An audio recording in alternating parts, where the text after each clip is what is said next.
Hey everyone's Classic DM. What I want to do today is share with you the heroic house rules, the house rules I use in all my AD&D games with OSRIC. And over the years, a number of people have asked me like, hey, can I get a copy of those things? So what I did is I put them all together in a PDF you can download and grab it for free.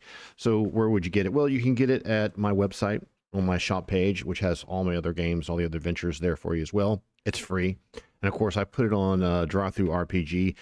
They have it set up so you can pay what you want. You don't have to pay anything and do it for nothing. So you can get it at those two online locations. Let's take a look at what it is and the details of some of the rules you may be interested in. So let's just change a few. I formatted it nice and clean. You have all the links, all the other type of stuff inside the document as a PDF, as an introduction. This page here is really important. Let's go ahead and jump into a bigger mode here so you can see this in case you're on a phone or something, right? So one of the first things you're going to do is get OSRIC. The reason why it's important for you to get OSRIC is because all the page number references and everything published in here is an add-on, is an omission, a change of rules to OSRIC, because you can't legally do published documents to change anything to the original Advanced Dungeons and Dragons. But if you do it through OSRIC, you're allowed to do that. Now, I'm not doing this commercially, but I recommend that you grab a copy of OSRIC. The link's right there. And also you can get, the original AD&D books, which will help you a lot if you're playing using these house rules as well. Let's jump into the actual rules themselves and talk about them very briefly. These are all optional house rules, right? You don't have to use them, okay? And I'm not saying that these are better than your rules. They're just optional house rules.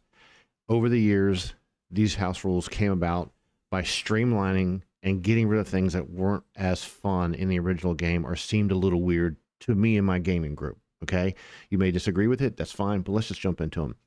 One of the optional rules I like to do, which is kind of, I never heard anyone else do it, is max player character and enemy hit points. That means you don't have a monk with like 2 hit points ever, right? The reason why we do that is because the way we play is there's a lot more discussion and conversation and description about what you're doing all the time at the table. Like, I'm going to charge this guy and try to, shoulder him and then hit him with my one-handed sword and keep my shield up to the left side. Like, people are talking like that at the table. They're not saying, I attack. So by having max hit points, you don't have the situation when you're playing one of the old school modules, like Studying the Hill Giant Chief, where it has, 7, hill giants in it with hit points like 17, 22, 27, 31, and 40. The only thing that makes it harder for you to do is you have to track which one of the ones, the max hit points, has been killed and which one's been, their hit points have been dropped down. It also gives the player characters much more resilience and more opportunity to move around and more group fight dynamics happen. So that's one of the very first house rules I love to do. Over the years, as all the subsequent editions of the game have done as well, has changed everything to the 6-second melee round. So gone is this 60-second melee round, and when people are attacking each other, it's implied there's all these feints and parries and positioning, and the movement rate's really huge over the course of 120 feet in a full melee round of 60 seconds. We get rid of that, move that back down to 6 seconds. So when you your movements are changed as well, you'll see that right below. The reason why we change that is because that way the actions that happen are deliberate actions on the spot, as opposed to things like in the original AD&D where it says if you have a number of enemies in front of you, you can't declare which one you're actually hitting. There's rules in there that say that kind of stuff. This also means you have to take into consideration a lot of other things like cast times, because if you're using a 6-second melee round, you don't need the segment system anymore. The segment system took the original 1-minute melee round, broke it up into 6-second segments, and almost all the spells and the initiative system and the surprise system rely on this weird usage of segments, like rolling a d6 for initiative, and then your roll represents when the other party is attacking and things like that. That's kind of weird. So we got rid of that. But any spell that has a duration longer than than one melee round stays the same. Like if it says it takes 4 turns, it's a 4-turn spell, which is 4 times 10 minutes. If it's just a 1 melee round spell, it happens in 6 seconds. So you get rid of all the segment stuff, right? So since you change the 60-second melee round down to 6 seconds, you have to update the movement rates. I found that in Pathfinder 2nd edition, they kind of made a default movement rate of 25 feet, which is 5, 1-inch squares, with each 1-inch square representing 5 feet. That works really, really well to being believable. If you took the original AD&D of 120 or 12 inches, whatever they called it, and you divide the 60 seconds, but people will be only moving 12 feet. and it doesn't work with a grid. So this is a movement rate that's pretty default. So if you have something bigger like a Lamia, right, which got a movement rate much faster, you just change the increments in increments of 5 feet or double it. And as you heard me say a moment ago, when rolling for initiative, we ditched the whole segment system. You don't roll a single d6 and compare the differences in segments and determine when someone acts versus when you act. You just roll initiative. So we roll initiative differently, and the reason why we do this is so it takes advantage of people with good dexterity. In dexterity, there is a surprise bonus, right? And that's on, it's in the OSRIC rules that if someone has high dexterity, like an illusionist with 17 dexterity, is a +2 surprise bonus. So that number is a good enough little boost for rolling 3d6 and the high number wins. So in this situation, illusionist with 17 dexterity, surprise bonus of 2, rolls 3d6, adds 2, the higher value wins the initiative. That's all you need to do. You don't need to consider wisdom. You don't need to do surprise. So we got rid of surprise. Surprise is an odd thing. If two groups are moving across the landscape or turn a corner and bang into each other in a dungeon and suddenly see each other, it doesn't mean one group is going to be paralyzed for 6, 12, 18 seconds. This is all dominoing down the line from the original melee round system, where it was a 60-second melee round implying all these activities and actions happen. So we removed all that. So anything that's dominoing down the line gets taken out as well. So all you do is just roll for initiative, and that's it. That determines who gets to act in what order. Everyone's going to act pretty immediately, right? So attacking and movement. Since, once again, because the time frame of the melee round changes to the 6-second melee round, the movement rates change as well. So in a melee round, you can move and attack, or make a partial movement and then attack, and then move away. For example, a player, normal human fighter, move 10 feet, attack, and then move 15 feet after that.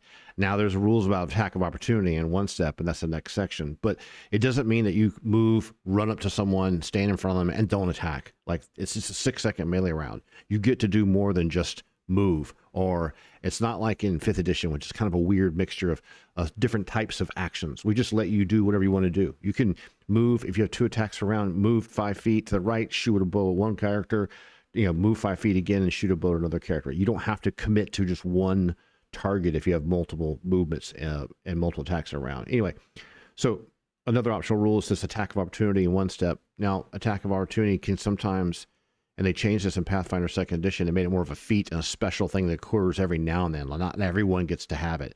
But in 3.0 and 3.5, they put this attack of opportunity in. So ours is a little differently, and I want to read this one to you, okay? Any player, character, or monster tries to move past a player or within reach, okay, reach is 5 feet, unless you got a pole arm, it provokes an attack of opportunity, unless they clearly state they're moving defensively. This is the difference. It doesn't mean it's not an absolute thing. The entire concept of attack of opportunity evolved in 3rd edition, was even pared down in Pathfinder 2nd edition to be a specific feat. The key to keeping this idea fun is about how the player states their action at the table. This is what the original AD&D was about. Imagination and communicating what's happening at the table, not a bunch of absolute feats and rules. Okay, this allows the game master or dungeon master to describe actions that feel realistic as opposed to these absolute, it's a rule. Historically, simply moving into or out of an adjacent 5-foot square or past an enemy or even performing an action within reach, like casting a spell, would provoke an attack of opportunity. In the heroic house rules, we don't do the absolute determination. Deliberate movement defensively as opposed to recklessly is what we're talking about. Let's give you an example. Raijin, a level 5 thief, Lachlan, level 4 fighter, are engaged in a fight up against 2 orcs in the center of a 20 by 20 foot room. Very basic. Lachlan attacks one orc, and both the orcs return the favor, attacking him. When it's Raijin's turn, he says, I want to run to the door and open it. And it's clear he wants to run past the orcs, fighting a comrade to get to the door beyond. He traces his movement adjacent to one of the orcs. In that situation, the game master, the orc, as you pass by, he makes the attack of opportunity. Raijin loses his dex bonus to his AC because of the way he stated his action. Okay, he did not clarify or carefully describe a thoughtfulness of his movement. So if he said, I want to run to the door and open it, but I'll keep my blade drawn and my eye on the orcs in case you try to make a swing at me. In that situation, the orc would see you moving defensively and may not want to engage with you, or may try to engage with you as you move past, but you're not going to lose that AC bonus, right? So that's the thing you want to do. You want the fun factor of the game to flow quickly. Now, you saw the word reach, which is coming from Pathfinder. It can be called whatever you want. It's within 5 feet. Remember, you got some things like frost giants and classy demons who are large. They have a much larger reach. So even disengaging from combat defensively, making positional judgments is a deliberate step. We call it the one-step rule. It allows a player character to change their position defensively without provoking an attack of opportunity. For example, facing direction and flanking. This is something I complain about heavily in Pathfinder 2nd Edition. In 2nd Edition, they force you to have an ally on the opposite side or another adjacent part of the enemy, and you have to draw a line between the ally and you, and if it passes through the enemy, then the enemy gets is considered flanked. But if you're by yourself, it never happens. Flanking is being behind someone. Keep it simple. 180-degree field of view and facing direction, right? When in essence, when you attack a target that's facing away from you, no shield bonus, because you can't use a shield to raise it to block anything, no dexterity armor class bonus, and the attacker gets +2 to hit, because it's easier to hit something that's not actively defending or that they cannot see. It doesn't mean you get a free hit. You're not hitting someone motionless that's unconscious. They're moving, right? So facing direction is really, really important. That's one of the other house rules we use. The idea here is to put reasonable intent to what's going on. Now, remember the example of Raijin, the thief, running around the orcs? Here's an example. This doesn't mean that facing a direction means you can't rotate in place or defend an oncoming attack. For example, level 5 thief Raven, who had swung around and got behind one of the orcs in the previous scenario, might have tried to attack. The GM might state that the orc is aware of that movement and takes a 5-foot step to ensure he's not flanked. We call it a 5-foot step or a 1-step. It doesn't necessarily mean you have to move 5 feet. Yeah, moving away from the other fighter and provoking an attack of opportunity. You don't want that infinite chain happening. You could just turn in place. So it's like this, you're not doing anything that's really out of order. You're just aware of what's going on in combat. And once again, it's the reasonable intent thing. Spell recovery. This one has gotten a lot of flack over the years. We changed the spell recovery system to be a commitment to getting your spells back, but not something that required such an insane amount of time, because we all know that when something happens in the game, like you guys set up a camp and try to get a good night's sleep and post a guard, etc., that gameplay passes as fast as a sentence, right? You don't have to sit there and wait till tomorrow to come back and play again. So characters that cast spells, whether they're memorized or gifts from a deity, do not need to spend 8 hours trying to memorize the spells every day, especially when it's the same exact spell they've been casting in the last combat encounter. Instead, you allow the characters to rest and refocus their ability to channel their magic or call upon divine support for their spells. So for every level of spell you want to regain, 10 minutes of rest and refocusing. Now, there can be people around you talking. Like you could be sitting there meditating in a camp and your allies are trying to open a box or do something else or have a conversation. It doesn't mean you have to be absolutely quiet, right? You yourself are concentrating, eyes closed, focusing, whatever you need to do that matches the theme of your character class, right? For example, if you had a level 9 magic user spell called Power Word Kill, it takes an hour and a half, 90 minutes, 9 times 10-minute intervals to regain all of the spells that you have at level 9. So if you had 3 level 1 spells, it only takes 10 minutes. If you had 3 level 1 spells and 2 level 2 spells, that takes 20 minutes, right? It's not 10 minutes plus the 20. So for every level of the spells you're trying to get back, that allows the character to regain all those in the field without having to do anything ridiculously special, right? Now, some people didn't like this because it felt it was too overpowered, but actually what ends up happening is the amount of time that's there is long enough for the dungeon master, because remember, 10 minutes is still a turn, to roll for random encounters and have other things happen, right? The players still need to be intelligent and tactical about what they're doing. The spellcasters need to kind of sit tight and not do anything for a while. Okay, critical hit versus flub. A lot of people have done this over the years. Here's how I do it. You roll a natural 20, it always hits. It's always a critical hit, and it always does double damage, even with your modifiers ahead of time. Roll the damage, add all the modifiers, double it. Amazing, fun, exciting, huge 5% chance to happen, right? A 1's always a miss, and it's also always a flub. So if you roll a natural 1, even if you're like +4 to hit, which is really a 5 now, it's still a flub. You screwed up.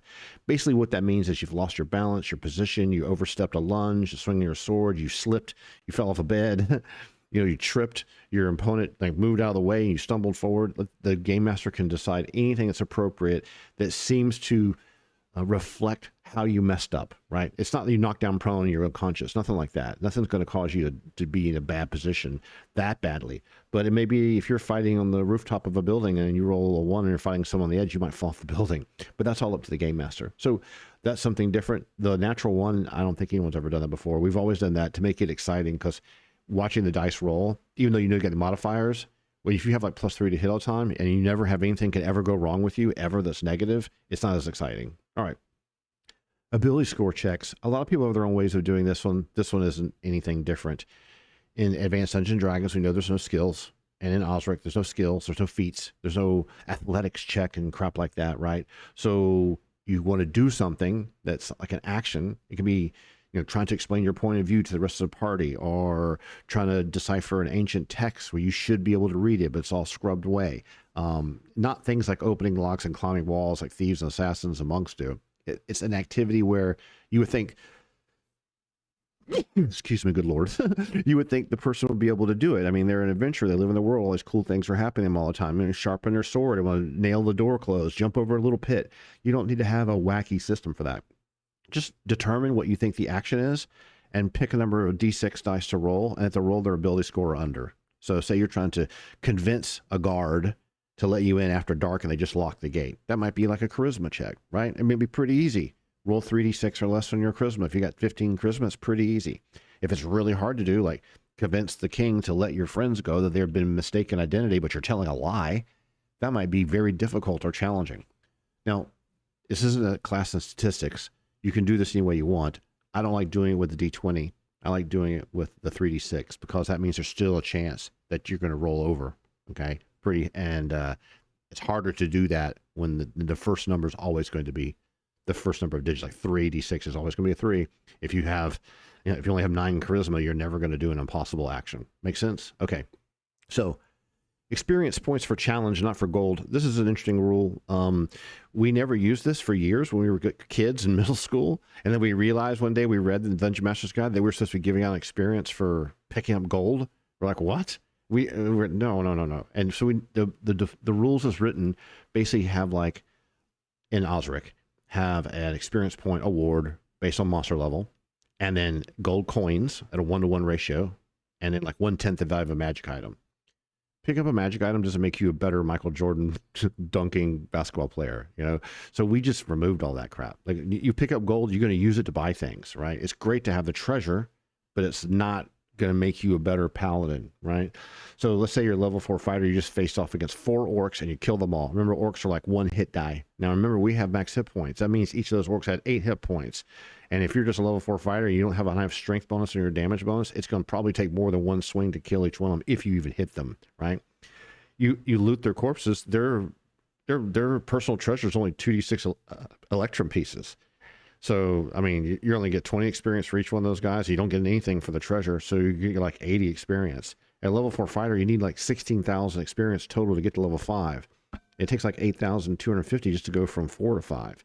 That means you have to kill 413 level 1 orcs. But if there was a chest of 500 gold pieces, that's cut kind of short. So we didn't really think that made much sense. You can probably see where I'm going with this one. What we like to do is just assign additional 10 experience points per hit point for the base level of the enemy, and then a discretionary extra bonus for how hard the fight seemed based on what that total was.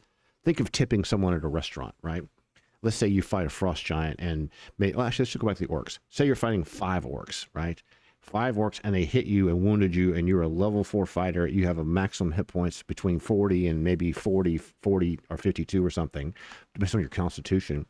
And you get hit a few times, you got knocked down like 8 health. And that's all you have left. These guys were nailing you and getting lucky. That's a hard fight. The experience you would learn from surviving that fight, you might give you the 800 experience for each of the orcs, and might throw in an extra 250 for barely getting out there alive because you fought 5 of them at once. So that's what you want to do. You want to make the kills more valuable, and you want to give discretionary bonuses based on like how hard things seem to be. If it's just a face roll, you're not really going to learn anything from it. Okay, so level gaining in the field, and this is kind of weird. In the default rules, they say, you got to stop what you're doing. You hit a level, stop what you're doing, go seek out tutelage and training from a more experienced teacher at a higher level, and pay 1,500 gold per level, and spend 1d4 weeks training to suddenly become better. But you were paying attention the entire time. I mean, you were gaining all this experience. You were the one that got done killing the 5 orcs. It's not like you weren't paying attention along the way. I want to quote This is a rule I have in Decimation series as well, especially Kingdoms and Empires. You can sling a sword at a target dummy 1,000 times, improve your basic technique, but sinking your blade to an enemy on the battlefield increases that learning rate. Landing the killing blow when it means life or death increases our skill gain. These experiences have different levels of effect on how we improve ourselves. It's the same action, but psychologically, the scenarios are very different, primarily due to challenge or risk, even if only perceived. Conclusion and final notes here. So, there's an ever-expanding generation gap between the old school, new school, the young players today, who are influenced sometimes by internet celebrities and streamers and corporate agendas for the franchise.